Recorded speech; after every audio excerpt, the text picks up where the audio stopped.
एक बार महेशमती राज्य में महाराज इंद्रसेन नाम के एक प्रसिद्ध राजा शासन करते थे। वे असीम धन संपत्ति से संपन्न थे, जो भगवान विष्णु के परम भक्त थे। एक दिन जब वे अपनी सभा में बैठे थे, तभी देव ऋषि नारद वहां पहुँचे। राजा इंद्रसेन ने हाथ जोड़कर उन्हें प्रणाम किया। नारद मुनि ने राजा से कहा, राजन, क्या आप स्वस्थ हैं? क्या आपका मन धर्म के पालन में स्थिर है? और क्या आप निरंतर भगवान विष्णु की भक्ति करते हैं? राजा ने विनम्र होकर उत्तर दिया, महर्षि, आपके आशीर्वाद से मेरा राज्य सुखी है और सभी यज्ञ विधि विधान से संपन्न हो रहे हैं। कृपया बताइए, आपके आगमन का कारण क्या है? तब नारद मुनि बोले, हे राजन, मैं ब्रह्मलोक से यमलोक गया था। वहाँ जाकर मैंने धर्मराज यमराज की स्तुति की और वहीं मैंने तुम्हारे पिताजी को देखा।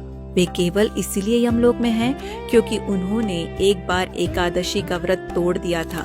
उन्होंने तुम्हारे लिए एक संदेश भेजा है। मेरे पिछले जन्म में अनजाने में हुए पापों के कारण मैं यमलोक में हूँ। यदि तुम कृष्ण पक्ष की इंदिरा एकादशी का व्रत मेरे लिए करोगे तो मैं स्वर्ग की प्राप्ति कर सकता हूँ। यह सुनकर राजा इंद्रसेन ने नारद मुनि से इस व्रत की विधि जानी। दशमी तिथि को पितरों का श्रद्धा पूर्वक श्राद्ध करें और केवल एक बार भोजन करें। फिर एकादशी के दिन स्नान कर विधि पूर्वक व्रत रखें और योग्य ब्राह्मणों को फलाहार का भोजन करवाकर दक्षिणा दें। महाराज इंद्रसेन ने अपने परिवार के साथ श्रद्धा पूर्वक इस व्रत का पालन किया और उनके पिता को स्वर्गलोक की प्राप्ति हुई।